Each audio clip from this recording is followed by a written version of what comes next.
আপিলের পরে 2018 সালে আপিল বিভাগ তার মৃত্যুদণ্ডের রায় বহাল রেখেছিল। তারপর তো তার রায় কার্যকর হয়ে যাওয়ার কথা, কিন্তু আমরা দেখেছি এর পরবর্তী সময়ে তাকে বিশেষ আইনি সুবিধা দেওয়া হয়েছে, যেটি সেই ট্রাইব্যুনালের অধ্যাদেশে নেই। তিনি রিভিউ শুনানি করেছেন। সেই রিভিউ শুনানি অন্য কোনো বিচারের সময় কিন্তু এই রিভিউ শুনানি আমরা হতে দেখি নাই। সেই রিভিউ শুনানি হয়ে পূর্বে যেই রায়, সেই রায় থেকে 360 ডিগ্রি ঘুরে যে তাকে বেকসুর খালাস করে দেওয়া হলো।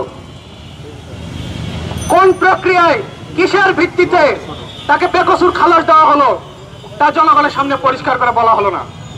অথচ যিনি আইন উপদেষ্টা ক্ষণে ক্ষণে গিরগিটির মতো রং বদলান, তিনি এটিকে জনগণের বিজয় বলে অভিহিত করলেন।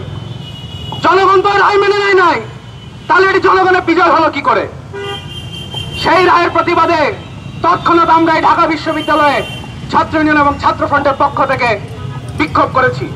আমাদের অপর প্রগতিশীল বন্ধুরা তারা বিক্ষোভ করেছেন। সেই রাতে আমরা দেখেছি রাজশাহী বিশ্ববিদ্যালয়ে যখন আমাদের বন্ধুরা আজহারুলকে খালাসের প্রতিবাদে বিক্ষোভ করছেন, সেই সময়ে ইসলামী ছাত্র শিবির সেই রাজশাহী বিশ্ববিদ্যালয়ে এমন কোন ছাত্র সংগঠন নেই যার কর্মীর রক্ত ইসলামী ছাত্র শিবিরের হাতে নেই।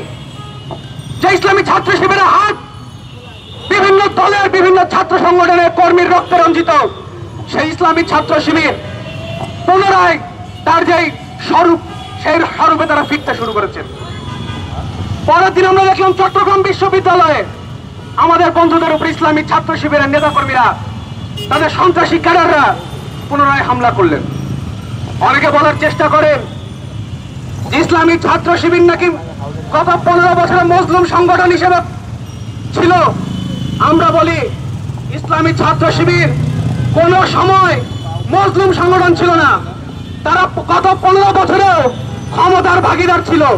ওই এসএম ফরাদ, ওই সাদিক খান, তারা ছাত্রলীগের পদধারী নেতা ছিল। তারা হেলমেট পরে যারা এখানে ন্যায্য দাবিতে আন্দোলন করেছে তাদের উপরে হামলা করেছে। তারা মুসলিম নয়, তারা ক্ষমতার দাবিদার। তারা সব সময় ক্ষমতার কাছাকাছি থাকার চেষ্টা করেন। এখনো তারা ক্ষমতার স্বাদ ভোগ করছেন। ডক্টর মোহাম্মদ ইউনূসকে সামনে রেখে পেছনে তারা সরকার চালাচ্ছেন। তারই ফলশ্রুতিতে এই এটিএম আজহারুলকে আজকে মুক্তি দেওয়া হলো।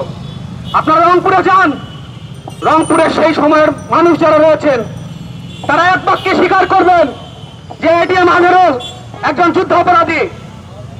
2024 ডিসেম্বর মাসে আওয়ামী লীগ তখন ক্ষমতায় নেই।